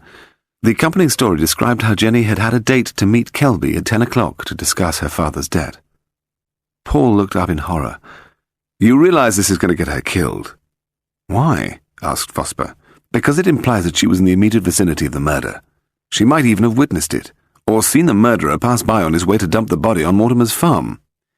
Yes, but don't interrupt me while I'm thinking aloud. Don't you know why Gladys Ashwood was killed tonight? She was killed because our murderer is on the run. She was onto him, and now he'll think Jenny is onto him. He's desperate, Charlie. He'll kill again with no compunction whatsoever. Vosper was bewildered. Do you think Jenny Mortimer saw it happen? It doesn't matter what I think. The point is that in order to cover his tracks, the murderer will have to get rid of her just in case. Blast that photographer. He stood up. Look here, Temple, do you know who this killer is? Of course I do. So what's the next move? Vosper was a worried man. We must look after Jenny Mortimer. If we can keep her safe for the next 24 hours, I reckon we can crack this case. At the moment, we could never prove a thing. Paul smiled reassuringly at the policeman. Don't worry, I'll give you proof, Charlie. I promise you I'll give you the proof. I just need help from two people. As Charlie Vosper prepared to leave, there was a ring at the doorbell downstairs. I'll let them in, Charlie said as he shook hands with Steve. Good night. Paul watched him out from the landing. He watched Charlie Vosper open the front door and heard him say, What the hell? Jenny Mortimer was standing on the step with an evening paper in one hand and a weekend case in the other. My dear Mrs. Temple, I've been set up as the next murder victim. Did you expect me to sit pathetically at home and wait for the knife in my back? Look at this newspaper report. Don't you have a big, strong boyfriend you could stay with? Steve asked icily. Jenny shrugged. Only your good-looking husband had the courtesy to talk to me at the funeral, and I couldn't stay in the village, so here I am. Paul picked up the suitcase and carried it upstairs. You're very welcome to stay, isn't she, darling? Of course, darling. Let me show you to the guest room. He led her upstairs to the room opposite their bedroom. A murderer would have to climb 50 feet of sheer wall to reach the window, or come up through the inside of the house. Paul watched her bounce on the bed and wondered whether she was truly afraid of death. She grinned at him. It was difficult to imagine Jenny dead. Her body was so full of life and pleasure. I'll leave you to settle in, Paul said as he deposited the case on the bed. Downstairs, Steve was cleaning up with grim ostentation.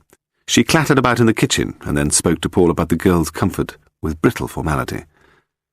I didn't know she'd turn up here, he said lamely. I'm not complaining. Paul poured himself a whiskey. It's all right, I'll soon have this case cleared up. Good. The poor girl is scared. So I see. It was a difficult evening. Steve became heavily ironic about the big manly protector, and then Jenny came downstairs to suggest they throw a party. It would take all our minds off this awful business. No party. But the girl spent the next 40 minutes on a series of telephone calls to advise her friends that she was alive and well and living with Paul Temple. Eventually, Steve went upstairs to wash her hair, and Jenny, relaxing, draped herself along the sofa. Your wife's a bit peeved, isn't she? Paul turned round and nodded. Slightly. Are you in love with her? Of course. She looks pretty tough. I don't suppose you stood a chance when she decided to marry you. Shall we stay up talking all night? I can tell you the story of my life. You can use it in your next novel. Shall I tell you how I seduced Leo Ashwood? I did it for a dare. I could tell from the way he was always staring at me that he was twisted up with frustration. He used to stand behind me when I was playing. Tell me about Alfred Kelby. I didn't seduce Alfred. He was a sort of father to me. I think he was trying to make up for what Leo had done, poor thing. She laughed with her mouth open. Alfred was really an English gentleman. He accepted responsibility for the actions of his servants. We didn't sleep together till I was 19. Tracy Leonard was his mistress.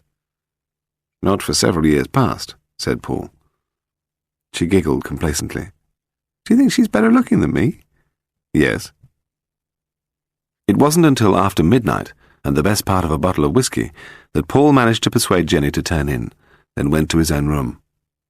Steve lay on her side, pretending to sleep. She'd hit the hay a long time previously. Paul prodded her and tried to say friendly things about how tiresome young girls can be. If she's still here tomorrow, Steve suddenly piped up, fully awake, I'll murder her myself. Tracy Leonard went into the church by herself. A single bell was tolling, calling the faithful of Melford Cross to worship. About 50 people were trailing across the green. Paul Temple climbed out of his Jaguar and joined the congregation. He took a hymn book from the verger as he entered the church, murmuring, "Good morning," and sat in the pew opposite Tracy Leonard. The organist was doodling a tuneless variation on a theme by Bach.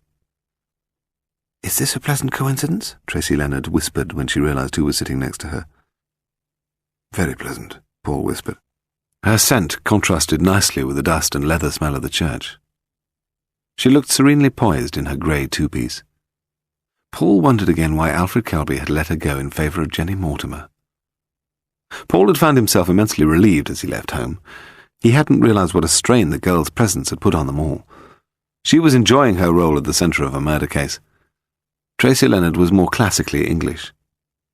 "Why have you come here?" she asked. "I wanted to see you. Perhaps we could have a talk when the service is finished, on our way up to the house." She agreed. "But I have an awful lot to do. The police are still disrupting us with their questions. I'd like to be back as soon as possible." The choir and vicar were moving up the aisle. The service was beginning. Paul relaxed for an hour to enjoy religion in the simple community. He appreciated Christianity, with fields and animals and the wind whistling outside the church, where the changing seasons affected one's life, and men worked to produce a visible necessity for their own lives. And the congregation made a joyfully restrained English noise. The choir was better if you closed your eyes. They sounded enthusiastic, unsubtle, and happy. They looked like the local schoolmaster, a garage mechanic, a few farm labourers, and a reluctant rabble of schoolboys.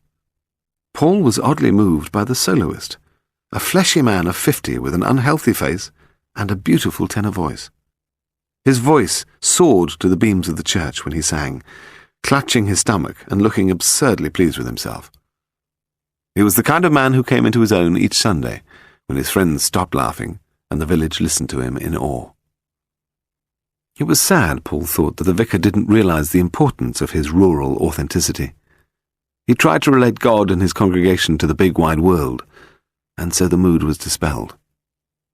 He preached a sermon on the commandment, "Thou shalt not kill," with examples from that morning's newspaper coverage of the Kelby story. The vicar was uncompromisingly against murder. Paul wondered, as the service ended and the flock moved slowly out into the midday drizzle, how many people the vicar thought he had saved from the gallows and eternal damnation. "Why on earth did you come here?" Tracy asked. "We could perfectly well have talked at the house. I wanted to see you away from the others." "The others?" she repeated in surprise. "Mr. Ashwood, Ronnie Kelby, the police, anyone who might be around." She seemed about to say something, but she changed her mind and led the way to the gate. Paul fell into step beside her. She refused his offer of a lift in the dry Jaguar. She always walked to church and back every Sunday. Hers was an ordered life. "What happened last night, Mr. Temple?" she asked after a moment. "Why was Gladys murdered?" "Because she knew who killed Alfred Kelby." Tracy walked on in silence. There were flowers in the hedgerow already, but Paul didn't know what they were. Small white flowers, probably weeds, and the fields looked very green in the slight rain. He resented the way London prevented him from knowing the time of the year. It was nearly 3 months since they'd stayed in their country cottage. He and Steve had spent Christmas there.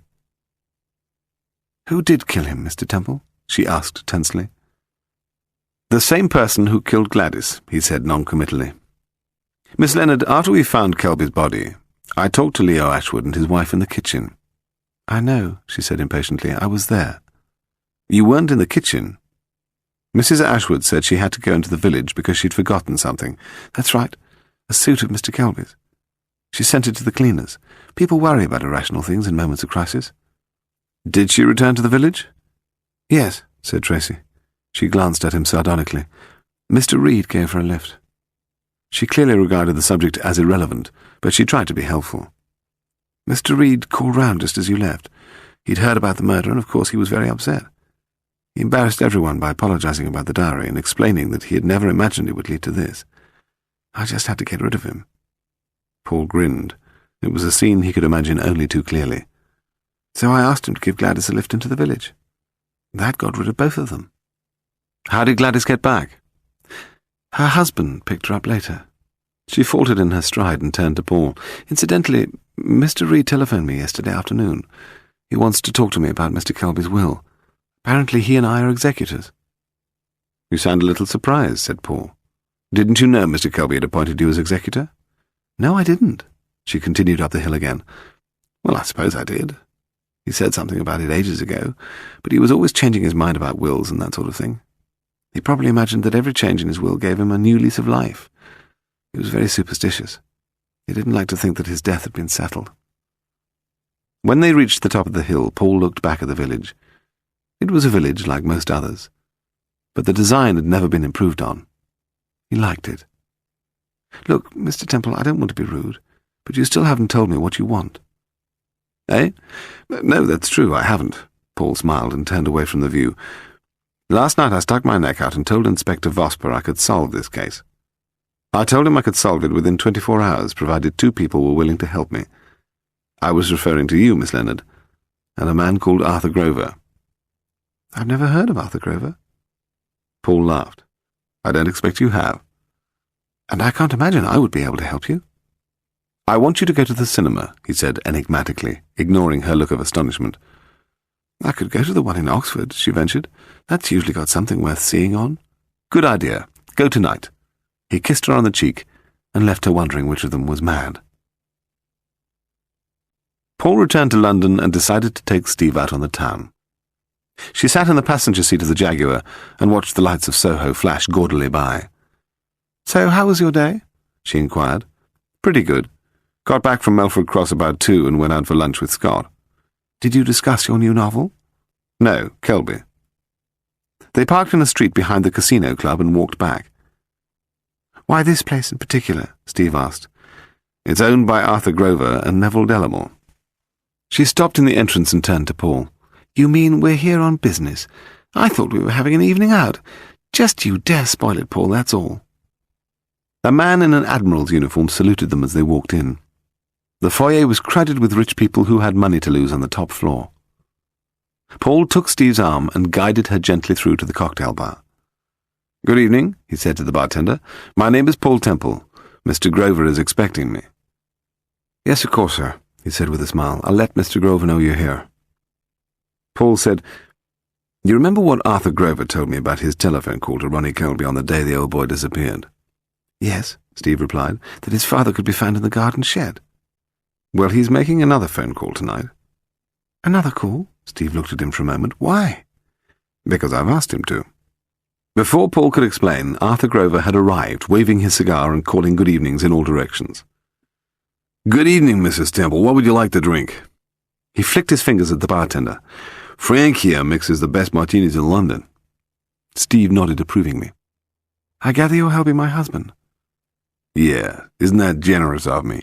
To stay in business, an American club owner has to help all kinds of people, but I keep a list of them. He laughed good-naturedly. If I ever see your husband down on the floor, I'll kick his head in. Paul laughed. The previous telephone call had been made on Monday at 8:45, so they stayed in the bar exchanging pleasantries. Then, at 8:45, they went through into Grover's office. Of course, last Monday I used the public call box, he said as he picked up the phone and dialed. Paul heard the voice on the other end of the line as Grover said, Good evening. I've spoken to you once before, Mr. Kelby, on the night your father disappeared. The night you killed him and took the body to Galloway Farm. He nodded to Paul, confirming that he was speaking to the same man as before. I'm Arthur Grover, and you know perfectly well what I'm talking about. Your father was alive when we left him in the garden shed, and he was alive when you found him. There was a long pause. Paul wondered whether the person on the other end of the line had hung up. Suddenly Grover winked. Yes, Mr. Kelby, of course I can prove it. I have a photograph of you carrying the body out of the shed. The man on the other end began talking quickly and excitedly. Grover gave Paul the thumbs-up sign. The trick had worked. "Come along, Steve. Let's go and enjoy that meal." They left the office and went downstairs to the dining room. "That was hardly a conclusive phone call," Steve said. "What's going to happen now?" "Grover is arranging to meet the man who killed Alfred Kelby, to hand over the photographs." Steve smiled knowingly. "But instead of Grover, you'll keep the appointment." "That's right, Steve. Tomorrow morning at Marlow, 11 o'clock. Steve sat nervously at the table and glanced at the menu. "From now on, this evening out belongs to me." It was 1 o'clock when they got back home, but there was a surprising number of people about. There were 2 police cars in the mews, and an ambulance arrived as Paul was getting out of the car. The others seemed to be passers-by with nothing better to do at night than watch a girl lying dead on the pavement. "Oh, God," Paul muttered. "He's got Jenny." She was wearing the clothes she'd worn the previous night, and in the light from the street lamps her body could be seen twisted and smashed. The huge puddle of blood was black in the light. She looked, Paul thought bitterly, like a broken child's doll. Kate Balfour was talking to the police, telling them that she'd been with the girl all evening until at midnight she had popped home to fetch her sleeping things. "I was only gone 15 minutes. Paul knelt beside the girl and touched her cold face. She'd fallen the 50 feet from the guest room window. He glanced up. It was meant to look like suicide. Paul Temple leaned over the parapet and looked down into the murky water. It was a fine morning, and the sun was shining across the Thames. Paul gestured to the police launch below. A uniformed officer and 2 plainclothes men were ready. Paul glanced at his watch. 10 minutes to 11. Paul wondered uneasily which direction the killer would come from. It would be unthinkable, he thought ironically, to be killed without ever knowing it. He walked to the south end of the bridge and stared down the road from Henley. Of course, the killer might have been waiting the past 2 hours in the hotel by the river. That would be the wisest place to ensure that no ambush was set up. Paul strolled back to the north side. A police car was parked at the private entrance to a boatyard a few yards downstream. Then the clock struck 11. He'd never established whether Gladys had been stabbed in the back or whether the knife had been thrown by an expert at 20 yards. Paul braced his shoulders and turned round. The protection seemed an awful long way away. He felt rather conspicuous, alone on the bridge. A rover was coming along the road from Henley. When it reached the hotel, it turned off into the car park. Paul waited, and a few moments later Scott Reed emerged from it. He scurried towards the bridge like a nervous crab. The police had not moved. Suddenly he saw Paul on the bridge. His hand twitched involuntarily in the beginnings of a wave. Then he stopped. He glanced forwards and backwards before hurrying down the steps to the towpath. "Scott!" Paul shouted. Paul ran to the stairs and called down to the publisher. "Scott, what the hell are you doing here?" Scott came up the stairs as the 4 policemen converged on him from the nearby boathouse and the hotel. He smiled ingratiatingly. "Oh, hello, Paul. I just came to see—" "You damned fool!" Paul snapped. "Don't you realize you've upset the whole operation?" "Temple, look out!" someone shouted. Paul swung round in time to see a man racing towards him from the opposite side of the bridge. 2 more policemen were pursuing Leo Ashwood in Paul's direction. Leo stopped and drew a gun from his pocket. He fired a couple of shots, one at Paul, the other at the police behind him. When Paul peered cautiously around the side of the stone stairs, a policeman was lying in a pool of blood, and Leo Ashwood was standing on the parapet. Nothing seemed to be happening. "Leo," Paul called, "don't be silly, you're making things worse." "I'll shoot. Leave me alone." "You can't escape, so let's be sensible. I'll come and collect the gun from you, and then the police will look after you," he paused. "All right, I'm coming out." Paul stepped onto the bridge. He walked slowly along the pavement towards the centre. He felt extraordinarily relaxed, interested to find himself behaving like this, and coldly rational about the chance that Leo might shoot. He felt slightly sorry for Leo. The man was terrified and trapped. "I'll shoot," Leo shouted. "Don't think I won't kill you. You tricked me with that telephone call. Keep away, you bastard! You tricked me!" Paul continued his walk towards him. He thought disinterestedly that Leo was talking in clichés. People under stress always fall back on clichés. Paul decided that if he lived to write his serious study of murder, he would have to remember that. No elegant dialogue during the death throes. Whilst he was thinking this, he was simultaneously aware of a car moving behind him. The fools, he thought to himself. They'll ruin everything. "I'll shoot," Leo shouted, a pleading tone adding to his desperation. "Don't think I won't. I'll shoot." The police car had roared onto the bridge and it screeched to a halt beside the shot policeman. Its 4 doors flew open and 3 uniformed officers sprang into the open. The 4th door had been opened by Charlie Vosper, but he didn't offer himself as a target. He waited until Leo had fired 2 more shots before emerging. Leo was as surprised at the explosion of the gun as the policeman whose arm was splintered by the bullet. He staggered sideways and lost his balance. Paul ran forward to grab his legs, but Leo was waving his arms about as he toppled from the bridge, while Paul tried to hang on to his ankle. Charlie Vosper grabbed the other leg, but Leo was too heavy. He fell with a scream into the river below. "You're a bloody hero, aren't you?" Vosper snarled. "It would have worked," Paul said calmly. Leo was swimming against the current now, swimming towards the bank as the police launch roared into action. It swung out into the centre of the river and headed for the same spot on the bank. But Leo was clearly not a strong swimmer, and his clothes were hindering him. He disappeared under the water once, then reappeared splashing and spluttering. The police launch changed course and made straight for him, but it was too late. Leo went under for a second time and failed to re-emerge. "Steve, it's me!" Paul shouted cheerfully.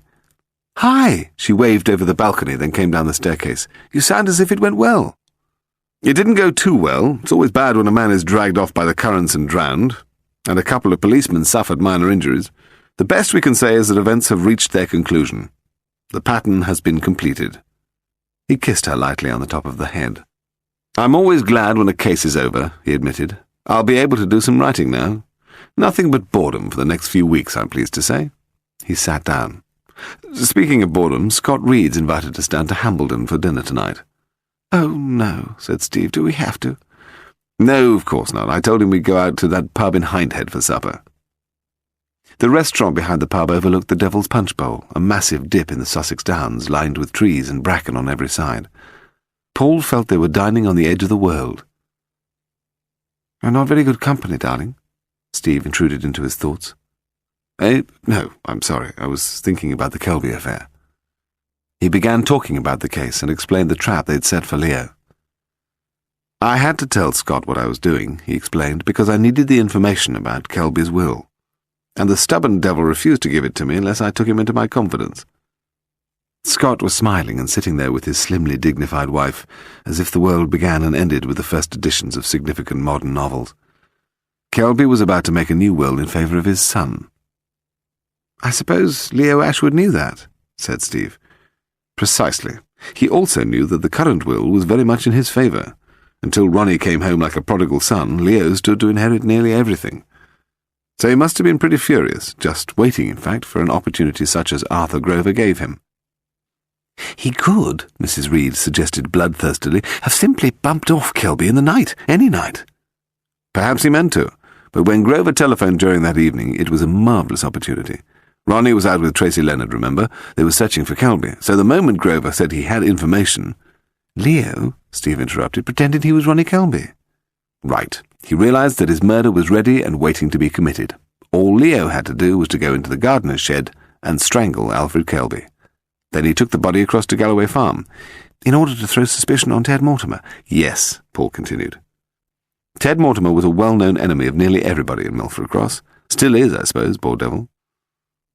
They continued eating in silence. Paul was wondering whether he could have saved the life of Jenny Mortimer. "I suppose," Steve said, "that as soon as Arthur Grover rang up Melford House and said that he had some photographs of Leo disposing of the body, he knew who had taken the photographs. Jenny Mortimer's life wasn't worth living." "You think so?" Paul asked. He filled his glass with more wine. "But anyway—" He knew there were no photos. He wished the tone of the conversation weren't so resolutely cheerful in its speculation. He wished they didn't expect him to be good company. They were casting accusing glances in his direction. "And what about that shoe I was left with?" Scott Reed asked insensitively. "Did Leo used to inherit Kelby's old clothes?" "Well done, Scott." Paul genuinely laughed at the man's enthusiasm to know all the trivial details. "And poor Gladys. She came to see me because she knew her husband was the killer."